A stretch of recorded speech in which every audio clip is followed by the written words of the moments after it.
Assalamualaikum warahmatullahi wabarakatuh. Alhamdulillah pada kesempatan saat ini pagi yang cerah dan semoga ini menjadi suatu penambah semangat aktivitas kita pada pagi hari ini dan mungkin juga rekan-rekan semua yang mempunyai kegiatan-kegiatan lain semoga tetap semangat, tetap jaga kesehatan, tetap jaga diri eh, dengan kebiasaan hidup bersih dan tetap eh, selalu sadar terhadap apa yang kita lakukan.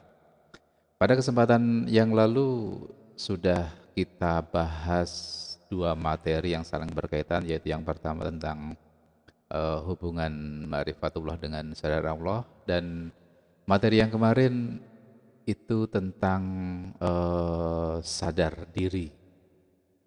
Apa itu sadar diri? Dan tentunya ini juga bisa kita kaitkan apabila kita sudah paham tentang makna sadar itu dengan sadar diri dengan sadar Allah, tentunya kita akan bisa memberikan satu apa ya hubungan keduanya itu yang seperti apa. Baik, secara review dari materi yang kemarin itu sudah dibahas bahwa kesadaran atau pemahaman kita tentang satu kehidupan, apapun aktivitas kita, apapun kejadian yang kita alami, kita harus sadar bahwa itu merupakan satu kehendak Allah. Buruk menurut kita kejadian yang kita alami, tapi saya yakin baik menurut Allah, karena Allah memberikan suatu kejadian itu tentu mempunyai maksud dan tujuan. Apabila saya melihat perjalanan hidup yang pernah saya jalani, peristiwa-peristiwa yang baik yang buruk ataupun yang baik menurut saya, itu tetap saya meyakini bahwa itu baik menurut Allah. Karena yang baik menurut saya pun di situ mengandung suatu pembelajaran, di mana pada saat kita itu merasa ada di atas, tentunya jangan merasa bahwa hasil yang sekarang diraih ini adalah merupakan semata-mata dari usaha saya, semata-mata dari kepintaran saya, semata-mata dari ini loh saya. Nah, demikian juga pada saat kejadian buruk yang saya alami, di sana juga ada suatu hikmah yang bisa saya ambil, bahwa ada satu pelajaran tentang kehidupan itu sendiri. Yang jelas kedua-duanya baik untuk saya. Nah, apabila kita membicarakan atau mendiskusikan tentang satu peristiwa di mana kita tetap harus sadar, itu bukanlah satu perbuatan yang mudah untuk dilakukan. Memang kata sadar itu sangat mudah untuk dikatakan, tapi untuk melakukan itu tidak semudah itu. Karena apa? Karena memang apabila pada saat ini umur sudah melebihi 40 tahun dan hampir masuk ke 50 tahun, itu artinya bahwa kehidupan yang sudah dia pelajari, tata cara kehidupan, perilaku yang sudah dia pelajari itu selama 40 tahun itu juga. Kita bayangkan, dari kecil kita diberikan satu informasi-informasi apa yang ada di sekitar kita melalui ya keluarga, kemudian besar sedikit kita belajar dari lingkungan, bagaimana lingkungan sekitar kita, kemudian belajar lebih besar sedikit kita belajar dari sekolah dan sampai akhirnya bekerja dan lain-lain. Nah, pada kesempatan belajar inilah seorang individu dia mengadopsi suatu perilaku, mengadopsi suatu sikap. apabila sejak kecil seorang manusia itu di apa ya, dilatih terhadap suatu kesadaran terhadap apa yang dia hadapi, tentunya pada saat dia menghadapi suatu permasalahan-permasalahan yang besar, dia akan tetap meletakkan kesadaran itu pada tempatnya. Nah, namun itu merupakan suatu cita-cita yang yang sampai saat ini masih banyak kalangan di sekitar kita itu yang tidak seperti itu. Baik yang mengaku dirinya adalah rakyat biasa atau baik yang mengaku dirinya adalah dia orang besar, baik yang mengaku dirinya adalah orang awam atau dia itu merasa orang pintar, namun belum tentu dia mampu untuk meletakkan kesadaran itu dalam setiap peristiwa-peristiwa yang dilalui. Apa yang menjadi data dasar dari pernyataan tersebut? Ya masih banyak kita lihat, tidak itu dari rakyat miskin, rakyat awam, pejabat, orang pintar, orang berilmu, namun pada suatu saat dia masih terlihat marah-marah terhadap kejadian yang dia alami. Dia masih terlihat apa ya, tidak bisa menerima terhadap apa yang dia alami. Nah, ini merupakan suatu gambaran yang apa ya, yang lazim terjadi di sekitar kita. Nah, atas dasar inilah pada kesempatan ini saya akan mencoba untuk melanjutkan pembicaraan saya yang kemarin, bahwa kesadaran itu perlu dimiliki oleh setiap individu untuk bisa hidup lebih baik. Nah, di sini saya akan membicarakan tentang suatu kehilangan, karena respon-respon saudara-saudara dan orang-orang di sekitar kita itu pada saat dia marah, pada saat dia sedih, pada saat dia menunjukkan perilaku-perilaku yang di luar kesadaran itu, ternyata itu disebabkan karena dia itu sedang mengalami satu kehilangan.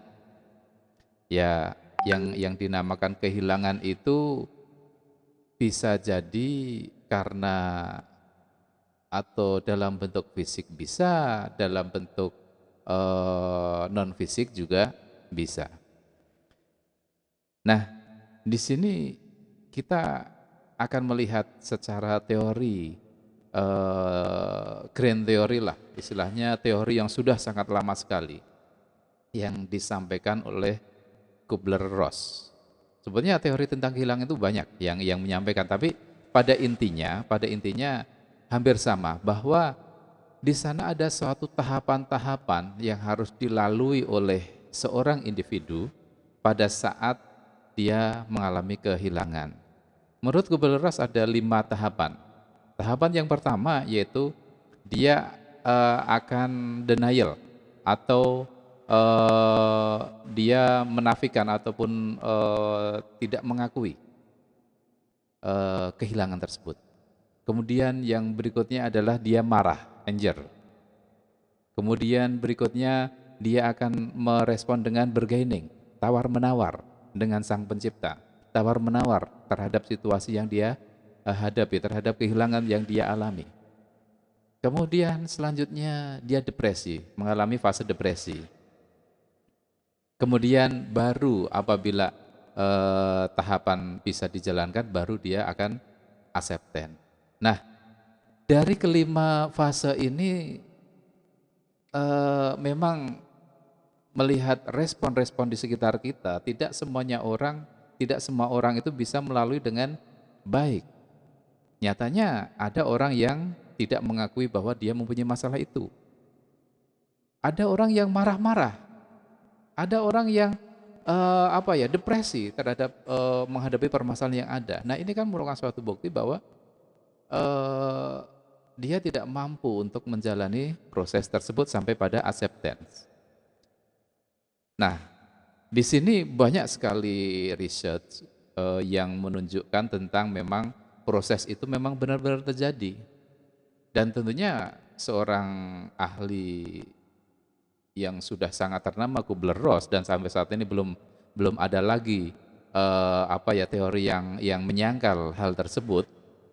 Yang hampir sama banyak bahwa setiap permasalahan itu harus diterima itu banyak.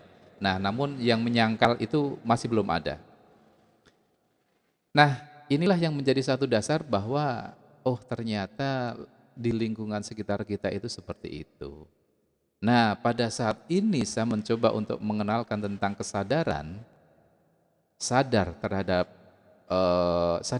Allah, di mana Allah itu yang mengatur seluruh alam, termasuk kita sebagai seorang hambanya, makhluknya. Baik itu kejadian-kejadian yang sesuai dengan harapan kita, atau kita akhirnya mengatakan kejadian yang baik, ataupun kejadian-kejadian yang tidak sesuai dengan harapan kita, atau kejadian-kejadian yang kita katakan tidak baik. Nah, dalam konsep kesadaran Allah, apabila kita itu benar-benar memahami hal tersebut bahwa segala sesuatunya itu memang sudah menjadi aturannya, segala sesuatunya itu sudah digariskan, dan segala sesuatu yang terjadi itu tidak ada yang buruk karena Allah mempunyai maksud tertentu. Dan kata-kata ini mungkin terlalu umum untuk didengar bagi orang yang mengalami suatu kejadian. Mungkin itu kan kamu yang tidak mengalami langsung, tapi coba rasakan, saya yang mengalami langsung. Nah, itu yang sering dikatakan oleh yang sedang menerima suatu musibah. Nah, artinya apa? Artinya itu masih ditolak pernyataan itu. Walaupun dia mengakui itu benar. Nah, namun pada saat orang itu sudah tidak bisa apa-apa dan dipaksa harus mengalami, harus menerima dengan ikhlas dan dengan berbagai perjalanan yang akhirnya setiap kali ada suatu masalah, kejadian, oke, dia terima dengan ikhlas bahwa ini memang kehendak Allah, pasti Allah mempunyai jalan keluar. Akhirnya pada saat itu ya memang sudah menjadi janji Allah bahwa Allah itu akan membantu, akan memberikan jalan keluar terhadap orang-orang yang memang tidak merasa pintar tadi, tidak merasa mampu. Mungkin Allah akan mengatakan, ya udah sok, silahkan, kamu kan mampu untuk menyelesaikan, silahkan selesaikan. Nah, namun dengan adanya suatu pemahaman, ya saya mampu hanya dimampukan, saya bisa hanya dibisakan, saya tidak bisa pun karena memang Allah tidak menginginkan saya bisa. Tentunya titik akhirnya adalah pada Allah. Pada saat saya menghadapi suatu permasalahan, saya serahkan permasalahan itu kepada Allah untuk meminta petunjuknya, untuk dibimbing. Dan di situ akhirnya benar-benar ada satu kejadian yang kita itu diarahkan ke sana. Nah, apabila orang itu sudah mengalami hal tersebut, maka dia baru percaya, oh iya ya, saya itu tidak merasa pintar, saya pasrahkan saja untuk meminta pertolongan, untuk meminta petunjuk, dan saya benar-benar pasrah, tidak ada suatu keinginan yang lain, pokoknya terserah kepadamu ya Allah, apa yang harus saya lakukan. Ternyata petunjuk itu ada, dan selesailah masalah tersebut. Nah, apabila sudah mengalami hal tersebut, orang akan percaya. Namun, apabila orang itu tidak bisa mengalami hal tersebut, orang masih belum bisa percaya. Namun secara garis besar, bahwa ya kita untuk bisa membuktikan, kita percaya dulu lah, percaya dulu. Baru nanti benar-benar percaya, benar-benar serahkan semuanya, Allah memberikan satu arahan, dan akhirnya Anda berhasil melewatinya, itu Anda baru percaya. Ya nggak masalah, itu merupakan suatu perjalanan. Namun bagi orang-orang yang sudah mengalami langsung, semakin mantap kepercayaan tersebut, ini menjadi sebagai suatu penguat diri yang kadang-kala apabila diceritakan kepada orang lain pun juga tidak bisa langsung mempengaruhi orang lain untuk 100% percaya pasrah, itu belum tentu. Masih dia mempunyai, ya latar belakang Anda kan beda dengan saya kan seperti ini dan segala macam. Itu sangat sering didengar. Oke? Pada kesempatan yang lain, semoga saya bisa melakukan wawancara, ataupun, kolaborasi pembuatan, konten ini secara langsung dengan, pelaku langsung, sehingga ini akan memberikan satu, apa ya, satu bukti yang lebih besar lagi, tidak hanya sekedar apa yang saya alami, namun, yang lebih luas lagi, yang lebih, apa ya, besar lagi bahwa Allah itu memang hadir di sini. Baik, untuk sementara saya cukupkan antara, eee, hubungan antara makrifat, kemudian kesadaran terhadap Allah dan, kondisi masyarakat kita di sekitar ini. Terima kasih. Apabila ada yang ingin disampaikan, yang sanggahan atau yang lain silakan, tulis di komentar. Assalamualaikum warahmatullahi wabarakatuh.